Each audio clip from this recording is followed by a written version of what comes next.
శ్రీమాత్రే నమః. 63 నాయనార్ల కథలు చెప్పుకున్నాం. అంటే మనకు తెలుసు 63 నాయనార్లు ఉన్నారు అని మనకు అర్థమైంది. కానీ 64వ నాయనార్ ఉన్నాడని, 64వ నాయనారే కాదు అసలు మొత్తం నాయనార్లు 67 ఉన్నారు అంటూ కంచి పరమాచార్య వారు చెప్పారు.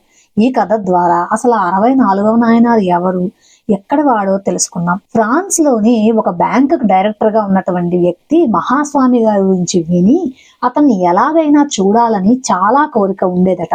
అతడు మద్రాస్ యూనివర్సిటీలో సంస్కృత ప్రొఫెసర్ గా పనిచేస్తున్నటువంటి డాక్టర్ రాఘవన్ గారిని తరచూ తన కోరికను ఎప్పుడు చెప్తుండేవారు. వారు మహాస్వామి వారితో కూడా ఈ విషయాన్ని చాలా సార్లు చెప్పారట. అయితే మహాస్వామి వారు ఎప్పటికీ అంగీకారం తెలపలేదు ఆ ఫ్రాన్స్ డైరెక్టర్ ని కలవడానికి. అలా కొన్ని సంవత్సరాలు గడిచిపోయాయి. ఒక రోజు ఈ ప్రొఫెసర్ రాఘవన్ గారికి ఒక సమాచారం వచ్చింది. అదేంటంటే ఈ ఫ్రాన్స్ డైరెక్టర్ నుంచి, నేను బాంబే వచ్చాను, మిమ్మల్ని కలవడానికి మద్రాసు వస్తున్నాను, దయచేసి నాకు మహాస్వామి వారి దర్శనానికి ఏర్పాటు చెయ్యండి అని.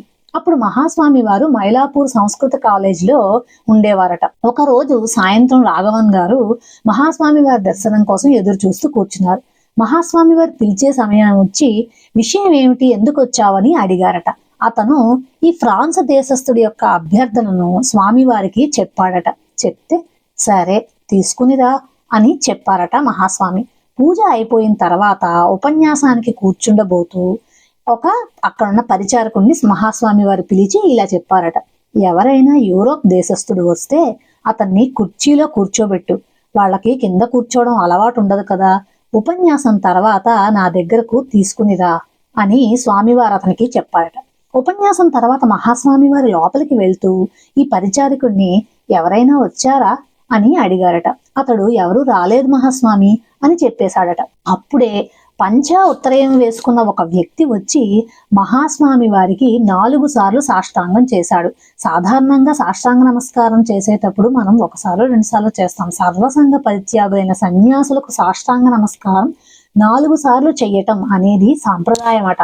అతని వెనుక ఉన్న డాక్టర్ రాఘవన్ గారు, అలాగే శంకరనారాయణ అయ్యర్ అనే మైలాపూర్ వివేకానంద కాలేజీలో పనిచేస్తున్నటువంటి సైకాలజీ ప్రొఫెసర్ కూడా ఉన్నారట. అయితే ఈ ఫ్రాన్స్ డైరెక్టరు సంప్రదాయ దుస్తులు వేసుకుని రావడం వల్ల ఈ పరిచారకుడు అతడే యూరోపియన్ అన్న విషయాన్ని కనిపెట్టలేకపోయాడు అన్నమాట. మహాస్వామి వారు ఈ పరిచారకుడితో ఇలా అంటున్నారు, అతనికి 4 సార్లు ఇలా సాష్టాంగ నమస్కారం చెయ్యాలన్న విషయం ఎలా తెలుసో కనుక్కో అని అన్నారట. అప్పుడు అతను ఆ మాట విని అందరూ చేసినట్టుగానే నేను కూడా చేశాను స్వామి అంటూ సమాధానం చెప్పారట. అప్పుడు మహాస్వామి వారు పరిచారకుడితో ఇలా అంటున్నారు, అతన్ని మాత్రమే లోపలికి తీసుకుని రా అని. అందుకు ఆ పరిచారకుడు, స్వామి అతని ఆంగ్లము నాకు అర్థం కాదు, కాబట్టి రాఘవన్ గారు గాని లేదా శంకరనారాయణ గారు గాని మనతో పాటు ఉంటే మంచిది అని అన్నాడట. వెంటనే మహాస్వామి వారు, నీకొచ్చిన ఆంగ్లము చాలు, అతన్ని తీసుకుని రా అన్నారట చమత్కారంగా. అప్పుడు రాఘవన్ గారు శంకరనారాయణన్ గారిని పాక బయటే ఉంచి ఈ ఫ్రెంచ్ దేశస్థుడిని మాత్రము లోపలికి తీసుకుని వచ్చాడట. అతడు మహాస్వామి వారితో ఇలా చెప్తున్నాడు, స్వామి నేను కొద్ది కాలంగా వేదాంతమును అధ్యయనం చేస్తున్నాను. హఠాత్తుగా ఒకరోజు నా శరీరం మొద్దుబారిపోయినట్టు అనిపించింది.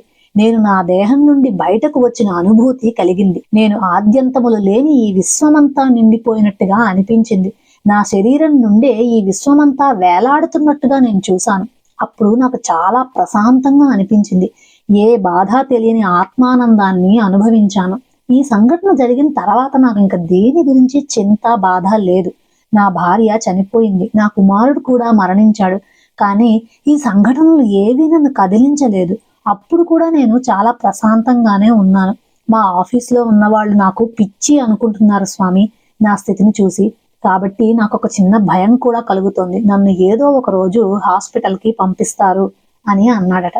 మహాస్వామి వారు నిగూఢంగా, చాలా ప్రశంసాపూర్వకంగా, చాలా ప్రేమతో అతడి మొహాన్ని చూస్తూ, లోపలున్నదేమిటి బయట ఉన్నదేమిటి, అంతా ఈ 4 గోడల లోపల ఉన్నదే కదా అన్నారట. ఈ ప్రశ్న అతనికి చాలా చాలా నచ్చింది. అతని మీద చాలా ప్రభావం కూడా చూపించింది.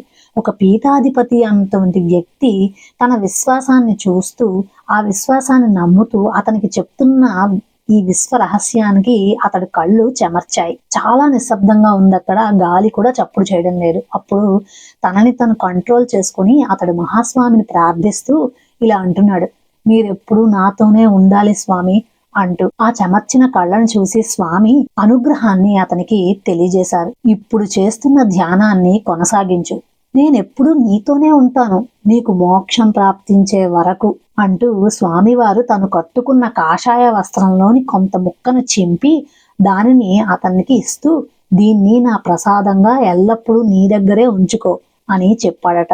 ఎంతటి అనుగ్రహం కలవాడండి అతడు. అంత పరమానంద భరితుడైపోయిన అతను మహాస్వామి వారి దగ్గర సెలవు తీసుకుంటూ వెళ్ళాడు. బయటికి రాగానే రాఘవన్ గారికి సాష్టాంగం చేసి, మీ వల్లే నేను ఇంతటి మహద్భాగ్యాన్ని పొందగలిగాను అంటూ చెప్పి వెళ్ళిపోయాడట. అప్పుడు స్వామివారు పడుకోబోతుండగా అనుచరుడు స్వామివారిని ఒక ప్రశ్న వేశాడట.